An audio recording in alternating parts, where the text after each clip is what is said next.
The GI map test is one of the most popular tests out there. It's a stool test, and it's one of the two that I use in my practice with clients to understand what's going on with their gut health, and more importantly, what changes we can make to improve their digestion. So let's go through the test results now. I'll explain what the numbers mean, and what each marker means, and what you might be able to do to improve it. So the first thing we're going to look at is this reference range here. So the result is less than DL, so it's less than detection limits. And with the reference range, this is a scientific way of explaining the results. So if something's 1.0E1, that's 10 cells per gram. If it's 1.0E2, that's 100. 1.0E3 is 1,000. So in this situation here, we'll use this one as an example.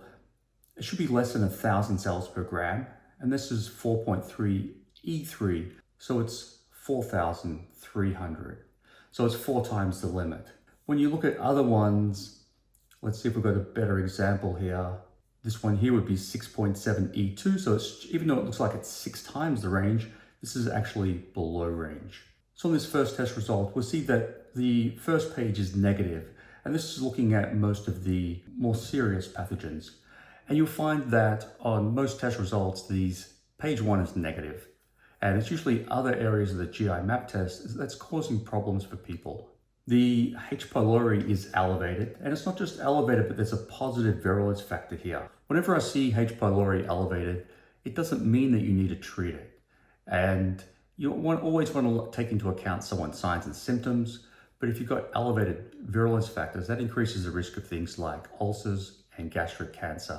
So you always want to treat when you see positive virulence factors. With the keystone bacteria, that's things like Bifidobacterium, Lactobacillus, Akkermansia, fecal bacterium, Roseburia. So all of the keystone bacteria are okay. And the Bacteroides and the Firmicutes, they're the main species of bacteria. And whenever you see them on the lower side here, it's a low bacterial diversity. So depending on other things, you might focus on improving the diversity now, or if you suspect things like SIBO, you might want to improve on the diversity later, because if you start adding prebiotics, probiotics now, that could lead to more bloating and gas.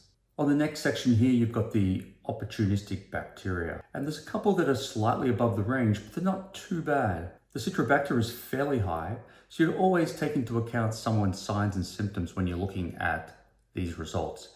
You'd never just treat based on the test results themselves. So if someone has a lot of inflammation or autoimmune conditions, you may treat this, or you may start with just the H. pylori first and then reassess. Having elevated H. pylori is going to create an environment for these types of bacteria to overgrow. There was no other fungal, yeast, parasites on this test, and I always look at the intestinal health markers because they're really important. So whenever I see H. pylori present, I'll always look at the pancreatic enzymes, which is this elastase 1. And ideally it should be at the top of the range here. But H. pylori lowers stomach acid levels, which then can lead to poor bile flow and low pancreatic enzymes. So while in the short term they may need some enzyme support, by addressing the H. pylori, that should be enough to improve these elastase levels. Beta-glucuronidase is a detoxification marker, and that's usually caused by an imbalance in the good and bad bacteria. I would always quiz someone about their hormonal status too, especially for women, but also men. Having high levels of beta-glucuronidase can lead to estrogen-dominant symptoms. It's also important for the elimination of environmental toxins as well. So there's blood present in the stool here. And so this is always something that needs to be rechecked again. And if it's a woman, you want to make sure they didn't collect around their menstrual cycle, or potentially they've got hemorrhoids or something like that. But if it's none of those, you always want to double check and see, you always have to rule out things like gastric cancer. Of course, blood can be from things like inflammatory bowel disease, but calprotectin levels are low. So that's a red flag. In this person here, I know for a fact that they had hemorrhoids and it wasn't an issue. And once we treated them, everything came back into normal levels. Secretory IgA is part of the immune response. Gliadin is an immune response against gluten specifically. But if someone's cut out gluten, then you're always going to see this to be low. So sometimes it doesn't mean it's a green light to go and eat gluten if they've already cut it out. But in this case, this person, they cut out gluten already because they were finding that it was causing them a lot of problems. And then 𝗦𝗛𝗕𝗏𝗔𝗥𝗘 leaky gut marker, and this is elevated. So this is something you would treat potentially later because you'll want to address from the top down. You want to start with the H. pylori as the prime thing to improve this gut health. So that's the first test. But as I said, you wouldn't treat based on just looking at these results. I would always take a full symptom picture, look at other test results, and take into account the overall health of a person. Let's have a look at the next one. So on page 1, there is a pathogen present at low levels, and that's the Shiga toxin, E. coli. So at this level, they could be on the tail end of an infection. They may have even picked up a small amount, and if they've got good gut health, they might be able to overcome this bacteria without even noticing that it's causing the classic symptoms like diarrhea. H. pylori, once again, is elevated, and there's 2 virulence factors. So even though it's just above the reference range, 1.04E3, you still want to treat this, whether they have symptoms or not, just based on the virulence factors. Most of the keystone bacteria are good, except they're missing 𝗟𝗓𝗦𝗐𝗏, and this is an important one for the health of the gut mucosa, but also things like blood sugar balance. You can get the pendulum probiotic to improve the 𝗟𝗓𝗦𝗐𝗏 levels, but always create a better environment for the 𝗟𝗓𝗦𝗐𝗏 before you do that. So you would want to treat the H. pylori first, and anything else going wrong with this result. Once again, there's a small amount of staph and a reasonably large amount of streptococcus. 2.4E4 means it's 20 times the range here, not just 2 times the range. These bacteria, they can produce things like lipopolysaccharides, creating more inflammation, and that can lead to a lot of symptoms, not just with gut health, but joint pain, brain fog, anxiety, those types of things. And while this may need to be treated, you would always look at the person's overall health and maybe start with the H. pylori first again, or you could do them both together. There was no other like candida, viruses, parasites. And one word about the viruses, cytomegalovirus, Epstein-Barr virus, they're only looking for active infections. A lot of people have had these in the past or positive on a blood test. It doesn't mean they're a current infection. Once again, I always look at the intestinal health markers because this is an important part of what's going on. So the pancreatic enzymes are great. Beta-glucuronidase is on the higher side, but the big thing that stands out here is the high anti-gliadin IgA. This doesn't diagnose celiac disease. It's showing that they're sensitive to gluten, and this could be part of the reason why they've got the leaky gut, and that inflammation that it creates could be part of the reason why the bacterial are also out of balance. So treating the H. pylori, eliminating gluten would be a good first step. And they do have H. pylori, but you can treat this naturally. They don't have any antibiotic-resistant genes present. On the next sample, once again, there is no pathogens on page 1. There's no H. pylori this time, which is great to see. And then the keystone bacteria, most of these are okay. The bifidobacterium is slightly low, 𝗟𝗓𝗦𝗐𝗏 is good, fecal bacterium, roseburia, they're all the keystone ones.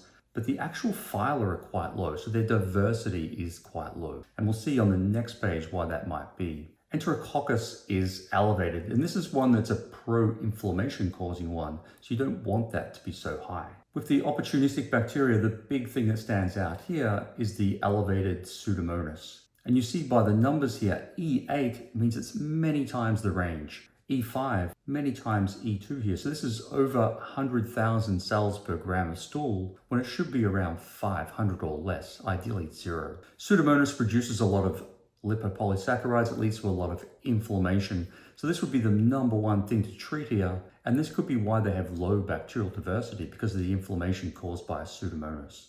And this can lead, once again, to a lot of joint pain, brain fog, anxiety, just systemic symptoms because of the LPS or endotoxins produced by this bacteria. There was no other candida or viruses or parasites. And then when you look at the intestinal health markers, the calprotectin is higher than it should be. So this is inflammation marker. When it's very high, it's associated with things like inflammatory bowel disease, but there's no blood present. And in this case, it's probably caused by the inflammation from the Pseudomonas. The elastase is on the lower side, so that's the pancreatic enzymes. And then the secretory IgA is also on the low side. So when people have a chronic infection, you'll sometimes see secretory IgA and their immune defenses are down. If they've got an acute infection, it's often very elevated. So let's have a look at one more test result here. And on this one here, once again, there's no pathogens present. There's a low level of H. pylori, and so 2.2E2 means around 200 cells per gram, so it's well below the 1,000. So if someone's not getting symptoms, you wouldn't treat this. About 50% of the population has H. pylori, and not everyone has to treat it. It's only if it's elevated or you got the virulence factors and the symptoms as well. So the keystone bacteria here are all on the lower side. The Akkermansia is missing again, fecal bacterium is lower, Rosburg is lower, bifidobacterium, and the phyla are also low. So one of the big problems here is the low beneficial bacteria. And when you look on the next page, there's no elevations in the opportunistic bacteria. So this person have a lot of digestion symptoms, but the key focus needs to be improving the good bacteria, not trying to kill anything. Sometimes people have digestion symptoms and they think they must have something serious going on, like a parasite. And they can take, anti-parasitic herbs, etc. And they're just making the problem worse. That's why testing can help to take out the guesswork. And then when you look at once again, there's no more parasites or worms present. And the intestinal health markers, the digestive enzymes are okay. There's no blood present. The secretory IgA is on the lower side, but there is some mild inflammation and mild leaky gut. So the key here is to improve these beneficial bacteria and using prebiotics, probiotics, and not taking like herbal medicine like, oregano oil, berberine, all of these things that can lead to further damage to the gut microbiome. So that's the GI map test. And this is just an overall look at the different results and how you can get different results. It's important always to, as I said earlier, to take a case history, ideally doing other tests as well. If someone's got gut issues, you might do SIBO testing. I often use the food marble device for that. And one of the newest tests that I've been using for the gut is the Vibrant Wellness Gut-Zoomer. That goes into even more detail about the beneficial bacteria and covers around 300 gut markers. I'll put a link to the Gut-Zoomer and the GI map test in the description below. And if you want to find out more information or if you need to get help with interpretation of your results, you can schedule a consultation with me at planetnaturopath.com.